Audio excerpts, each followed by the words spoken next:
just broke another record, first time in history. What Trump promises is what Trump makes a reality. The president so far made enormous changes that proven to be amazing for this nation. The mainstream media together with the liberals ignore this fact and are still inventing different narratives and stories in order to make him look bad. Trump usually is talking about his accomplishments via social media, and this Tuesday he did the same thing. He wished us very appropriate good morning. The president is very satisfied with the current stocks market and the growth of the business that is happening around this nation after 8 years, reports USA News Flash. He tweeted, "Once again Trump's policies are proven to be the thing this country needs. He is indeed achieving more than Obama did in the past couple of years." After going through a 15% increase in the first quarter, with 60% of all firms in the index reporting an 11% growth in the second quarter. Reports show that industries from the automotive and finance tech are currently enjoying their second quarter profit gains. We also learned that Trump and his fellow Republicans are doing anything possible to cut the individual and corporate tax rates by the end of this September. Wow, what a change! This is a major win for the current administration, and they are doing an amazing job. We all need to ignore the media's lies and to focus on Trump's tweets at this point.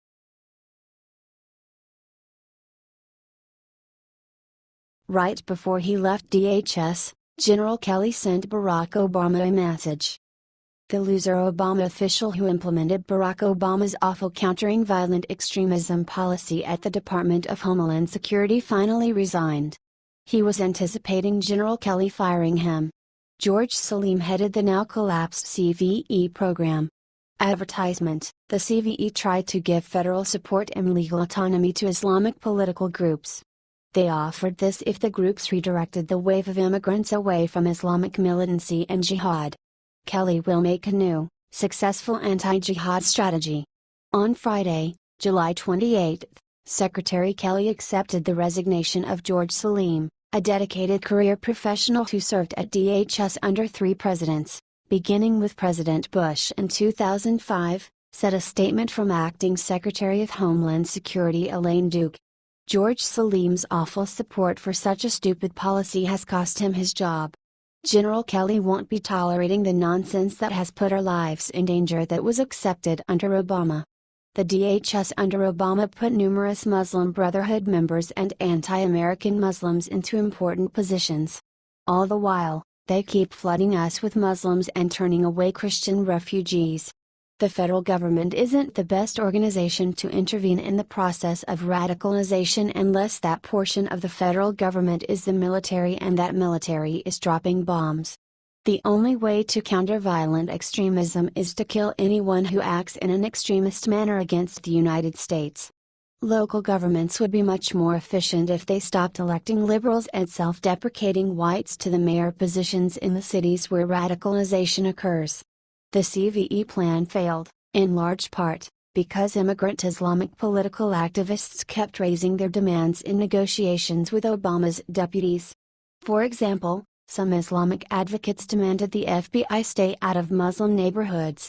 Advertisement: what do you think of Salim quitting? Do you think General Kelly will fix the DHS?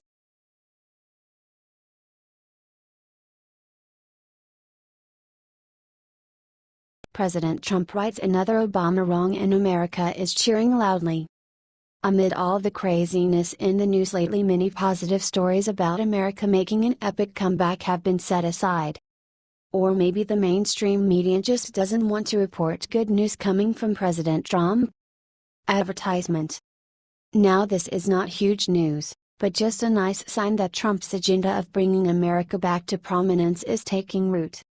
President Donald Trump took a victory lap and celebrated the successful bid by Los Angeles to host the Olympic Games in 2028 today.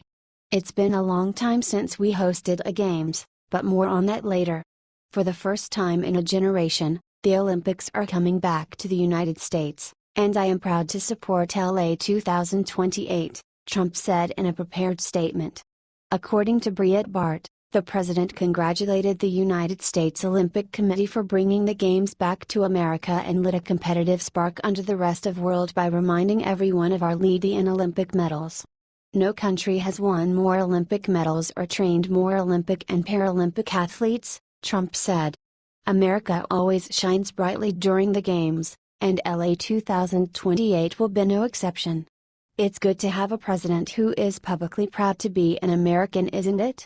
While Trump took no credit for the big win, he was working behind the scenes to help the effort. Trump took particular interest to right a wrong that Obama hoisted on this great nation that was his bungled 2016 Olympic pitch. In 2009, Barack Obama made a personal visit to Denmark to try win the 2016 Olympics for his hometown of Chicago. He flopped spectacularly as the 2016 Summer Games were given to Rio de Janeiro and the United States came in fourth. Trump mocked Obama at the time, saying, "Advertisement, the President of the United States making the strip, unprecedented, comes in fourth place. He should have known the result before making such an embarrassing commitment." We were laughed at all over the world, as we have been many, many times. The list of humiliations go on and on. And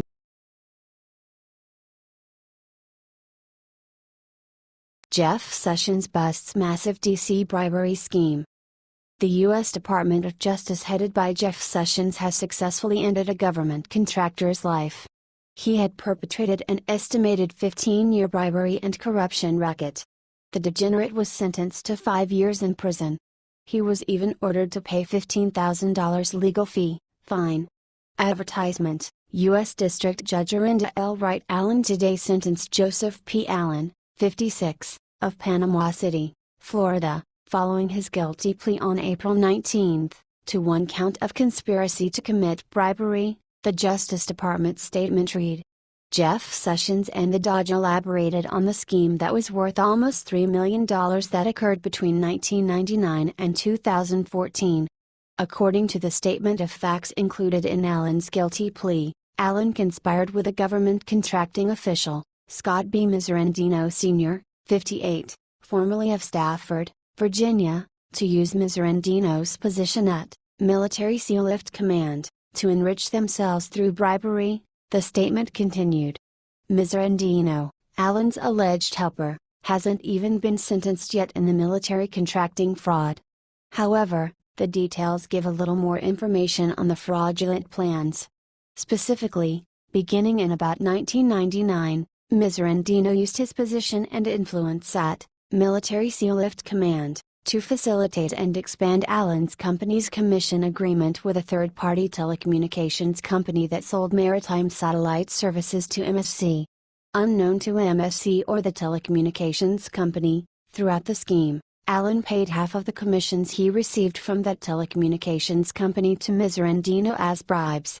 Miserandino was charged with 5 counts on May 4.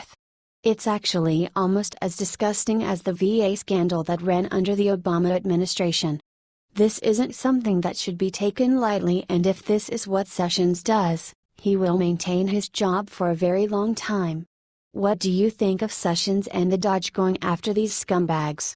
Advertisement, share this story so everyone knows that the Attorney General is redeeming himself.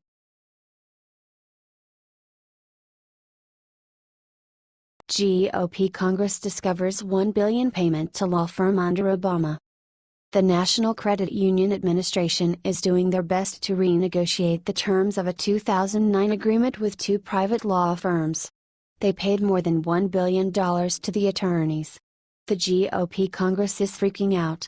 That massive number was funded to pay the firms for the 26 cases they served on behalf of the NCUA. Advertisement, the agency was actually the liquidator for 5 corporate credit unions. They were the credit unions they were trying to bail out. The lawyers, who were kept on their retainer fees, did actually help the NCUA regain $5 billion from banks that put money into failed credit unions. That arrangement is too generous to the attorneys, one GOP Congress member said. The payment of over $1 billion in legal fees to private counsel raises serious questions about the propriety of the NCUA's legal fee arrangements, including whether the arrangements were in the best interest of the NCUA, Representative Ann Wagner, RMO, put forth in her letter to the chairman Mark McWaters that she isn't happy with the results. She is looking for more info from the agency and the agreement with the 2 law firms. She should be upset because they spent $1 billion of taxpayer dollars. Another agency, the Federal Housing Finance Agency, had its own deal with two other law firms to recoup money on behalf of mortgage giants Fannie Mae and Freddie Mac. FHFA has recovered more than $25 billion, and those law firms, based on an hourly fee basis, have received more than $400 million. Trial lawyers are all in the pockets of the Dems. They work for them as long as they keep funding them. It seemed like a fraud racket. There isn't a surprise that fiscally conservative GOP Congress is upset about this. There will be even more investigation into this in the future. Advertisement: what do you think about this?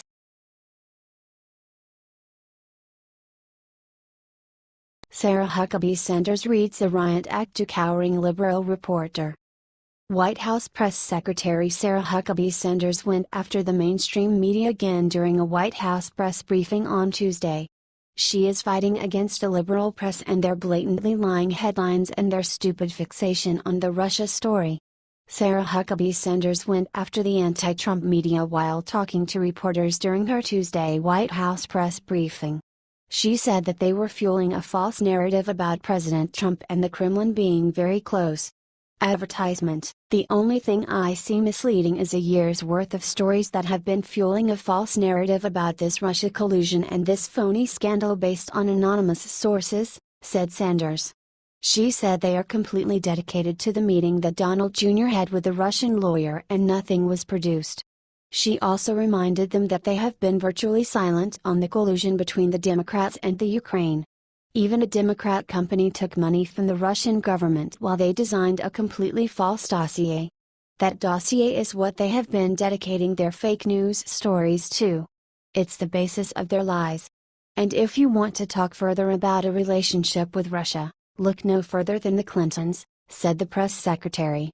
Hillary Clinton allowed 1/5 of America's uranium reserve to be sold to a Russian firm whose investors were Clinton Foundation donors. These morons couldn't follow a legitimate story if they were paid. Oh wait, they are paid. That proves how inept liberal media is. They don't care about information, just their agenda. If you guys want to talk about having relations, which you seem obsessed with doing, look no further than there, she added. You guys want to create a narrative that just doesn't exist. Advertisement: what do you think of Sanders crushing the competition again?